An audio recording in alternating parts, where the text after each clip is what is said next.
Today we review the certification exam, Tanium Certified Professional Endpoint Management.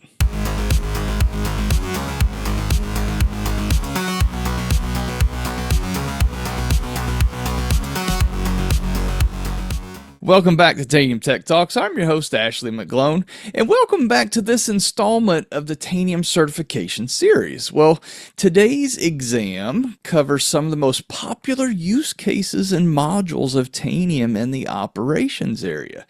And we're talking about the TCPEM exam, Tanium Certified Professional Endpoint Management. Now, just like all the other exams in this series, I've invited one of the experts who helped write the exam questions to give us an insider's look at what's covered and to help you prepare for this exam. So help me welcome Chris Brucker for his first time on the show. Tell us a little bit about yourself, Chris. Thanks for having me, Ashley. I'm Chris Brucker. I'm a director of technical account management. I've been here at Tanium for 5 years, and I cover our asset and ServiceNow integrations. Yes, Chris is an expert, that's for sure. A lot of people turn to him on our team for that expertise. So, Chris, here, this is a kind of an insider's look. Tell us, what was your role in creating the exam? I've assisted in nearly every certification that we have, either in coming up with the actual questions that are on the exam or reviewing the questions to make sure that they are in alignment with what we would expect a minimum qualified candidate to know and understand. Peeking behind the curtain in this series has been really fun to see how much really goes into creating an exam, making sure the questions are accurate. Thank you for your contributions to the exam process. So for this one, the TCPEM, where should people go to get started? We can get started on the certification site of Tanium's, tanium.com/certifications. And if we scroll down here, we've got our exam guide for the TCPEM certification. So this is the exam guide that tells us what we're going to be covering for the certification. So we've got asset, deploy, discover, enforce, patch, and performance that we're going to dig into here. And then we go through the different domains, configuring the modules, taking action, applying permissions, and making sure that people have the right access controls, and then maintaining and troubleshooting those use cases. So, Chris, because you were helped in this process, I'm kind of curious. What would you say the balance between like our official training versus hands-on? Where should people focus? Obviously, they need both. Yes, so there's questions that come directly from our product documentation site, the help.tanium.com site. We have the web-based training for each of the modules that will prepare you for most of the content you're about to see. And then there's some hands-on experience too. So being able to go through the console and navigate and be able to perform some of the actions. Where should we start here as far as preparation? So I think some of the first things is just understanding where I would go to give folks access to the different modules, knowing that you're going to have to create user groups, possibly personas, and then know what roles and things to apply to those users. Actually, you did a great Tech Talk video with Pat on RBAC, and that would be a great place to start, understanding how to give access to these different modules, and then make sure people have just the amount of access that they need to see their different computer groups. So once we've got the platform kind of configured, I guess platform specifically, I don't see called out here. It does talk about systems management, network management. Is there a lot of core platform content in addition to the modules? So it's think about a scenario where you need to give folks access to patch a specific group of machines or deploy software to only a limited subset of devices. So you're building upon the things that you learned in TCO and applying it to the operations domain. Very good. That makes a lot of sense. Yeah. Because I mean, that's a classic use case, right? I've got 10 different sites at my company, and the people at site A shouldn't see or manage site B. So yeah, how do we do that? Good. Okay.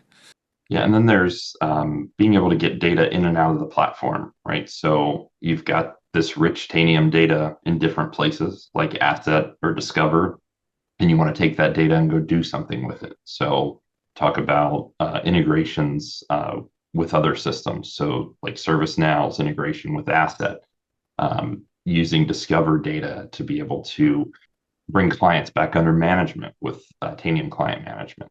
So those are a couple examples of how you'd use the data within those modules to go do other things within the platform. So something else that's popular is being able to deploy the client directly from bring clients back under management. Going into client management here, building out a client deployment and targeting those endpoints that Discover has found as a locked interface would be a good place to start. And we have some trainings and tech talk videos that would cover that. Yeah, our demo environment here is locked down, so we're not able to deploy additional clients, but you'll see other buttons available in your own interface there. And there is a very popular video on Tanium client deployment from the cloud. You can go check that out as well. Yeah.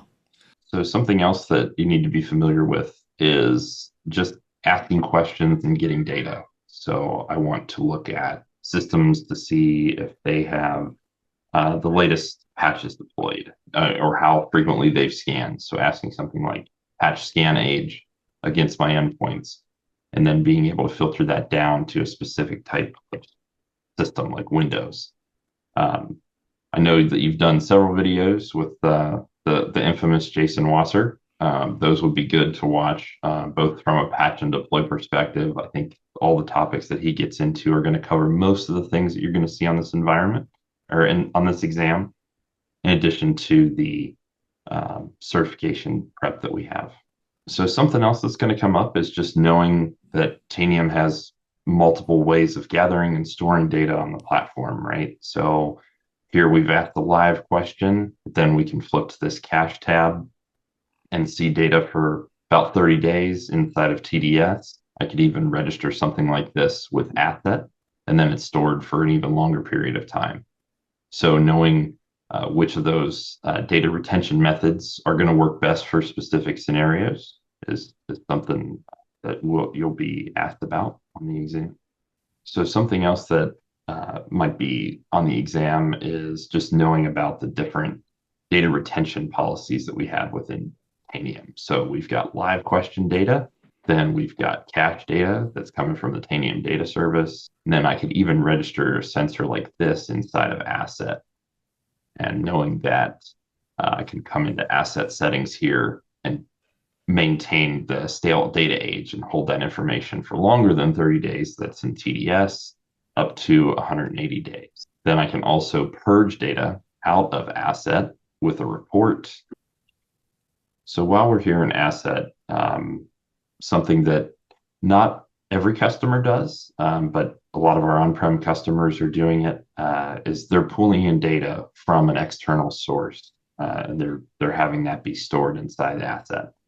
So if I go to inventory management, sources here, you can see that just knowing that there is this capability to pull in data from an outside SQL database and then build out the attributes from that particular SQL database source and add it into Asset for collection. So that's something that you, again, may not do on a daily basis, but it is a function of Asset. So some customers opt to store information in an external SQL database. Think about procurement dates of your hardware or when your warranties are about to expire. So you may store that information in an outside database and then pull that into Tanium Asset so that you can use it in different places, like ServiceNow. Or even like site codes for machines and domains and correlated data that you'd want to see side by side. That's something that you can't correlate with a Tanium sensor that's only unique to your business. That's where that can come in. Yeah, that's a good example. Absolutely. So anybody who's used Enforce module in their daily operations to simply deploy policies, I'm thinking that'd probably be a good place for some practice if you've not done that very much. And that's the other thing kind of to keep in mind on these exams.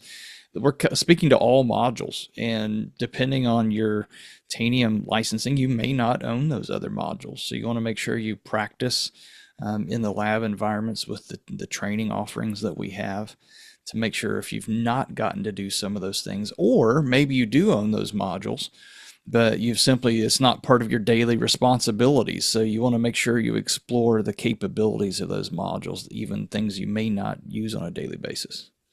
Take a look at Enforce, being able to just see the types of policies that we have deployed, what's being enforced. Take a look at the information that the module is telling you about, and then taking action on that. So I've got some policies here that just aren't applied, knowing that we can go and get that under management, configuring things like device encryption, app locker policies, managing the built-in operating system security controls like the firewall and things. Those types of things are going to come up on the enforce section. All right, so we're talking operations. We need to call out patch and deploy. As part of any good patching strategy, right, you're going to have a maintenance window and know that you can apply multiples of those to different endpoints. Maybe you have different methods for scanning for patches. You want to make sure that we're scanning the most up-to-date way, taking in the different situations, like endpoints that are at home versus endpoints that are in the office, systems that can't have any type of internet connection, right? Configuring those scans, going through and building your monthly patch list of what you want to target. And then if there are updates that you don't want targeted to a specific group of machines, we'd make sure that those are added to a block list. Or if there's updates that are going to cause issues, right, we want those to be excluded. And then finally, once we have that all together, we go through and we build our deployment out and configure the different options and targets we want to go through. We want to notify our users, reboots or anything. And then we've got the patches rolled out. So then when we talk about deploying out our software and updating our third-party libraries, wouldn't be complete without our third-party gallery. So with a couple clicks, we can go and import these applications from the gallery into our library, come over to our library, and then either add those to a bundle for departmental software. We want to make sure those multiple applications get deployed, and also add it to a self-service profile so people can install it on demand, or we can just go ahead and deploy that out across the environment. So, Chris, we've talked about several modules. I think the performance module is a newer module. I don't know that as many people are familiar with that one. What kind of use cases would they want to prepare for the performance module? Yeah, so performance is great at telling you when things are reaching certain baseline. I've exceeded certain thresholds. I've got specific amount of errors. I got systems that are using too much memory, low on disk space, specific applications are crashing. So here at a glance, I can see I've got specific computer models that are running low on disk space. So maybe I've got a bunch of VMs here that I just need to add more resources to. I've got this pesky business app that keeps crashing. Maybe I need to look into deploying an update to that to resolve that issue. Maybe I just need to add some more memory to my machines. So at a glance, I can kind of see that information. And this is just looking at those negative thresholds. How often has the system crashed? How many instances have there been where disk latency is too high? And then we've even got these new metrics in here, looking at like network outages and Wi-Fi issues. So in addition to just the typical, this application's crashed or I'm low on space, now we're giving you even more analytics. Oh, nice. Because I did notice on the exam guide there's something about network management. Is that kind of the clue here where to look for that? Yeah, so there's that, and also the discover piece, right? Just telling you what's out there, and then this piece of the connectivity issues. Yeah. I noticed some of the exam guide reference troubleshooting, and we've got troubleshooting that can happen in lots of different modules, lots of ways. Collecting support information, what should we look at there? Yeah, so for that, we'll probably just run over to client management, and then we can direct connect to a specific endpoint, start pulling information from there. So once I get directly connected, I can see the state of my tooling, hop over here and actually read some of the logs if I need to. And then finally, any good Tanium admin, I'm going to make sure that Tanium support has the information they need to help me solve my issues. So coming in here and picking different support bundles that I need, and then I'll gather my build must gather from the endpoint. Yeah, must gather. We still call it must gather. I know I've made fun of that in previous episodes. We make fun of it internally too. Who named that? But anyway, stuff we must gather for good support, right? That's right. That's good. All right. Well, we're coming down on time here. Chris, what else would you want to make sure people are aware of going into this exam? Just keep in mind that the content on the exam, right, it takes us quite a while to get the certification exam built. So that means that things have changed from the time that the certification exam was built to Tanium of today, right? So as you're preparing for this and you're going through the certification resources, pay attention to the environments that they have there. So it may be a little bit older versions of the modules. The console may look a little bit different. So as you go through and prepare, just put yourself in that mindset of it's not the latest, greatest Tanium environment that I may be working in every day. Particularly between cloud and on-prem, I think is where that comes in, because sometimes on-prem customers have not updated to the latest, which actually might work in their favor a little bit here because the cloud folks are always on the latest. Like you said, it does take a while to create the exam, get the questions vetted for those versions. So it might be a few revs back from what you're used to working in every day, potentially from what you see. But again, the core functionality, I'm guessing, is not really going to change that drastically. Yeah, we try to stick with things that we know wouldn't really have a likelihood of changing. So the permissions and the roles, the core module features, right? Where you click and how you take action on endpoints, all that's pretty standard stuff. Chris, you've given us a lot of tips. As we wrap up here, any final tips on the exam process? Yeah, if you have an option to take the certification, I highly recommend you do it at Converge. There's a dedicated quiet space for you to take the exam. You don't have to worry about some of the rules of taking an exam remotely. You don't have to drive to a testing center because you're already there at Converge. I think that's one of the best ways to get certified. Yeah, and you're surrounded by 1,000 people who can answer your questions as you're getting ready. Hey, Absolutely. what's this thing? Yeah, that's great. Yeah, we have the hands-on labs too. There's some that'll prepare you for this right there. You can cram while you're at Converge. Well, Chris, thank you for this overview of the TCPEM exam. And like we've said on all of our other parts of this series, this is not a comprehensive video, right? We obviously can't tell you everything that's going to be on the exam, but there's a lot on there. Again, looking at the exam guide, looking at those modules and the core use cases like RBAC, for example, applied to those modules, right? These are all things that you'll want to prepare for. So again, there's lots of resources available to help you. Like Chris began with, we go to tanium.com/certifications, plural. And from there, you've got the exam guide that you can link over to.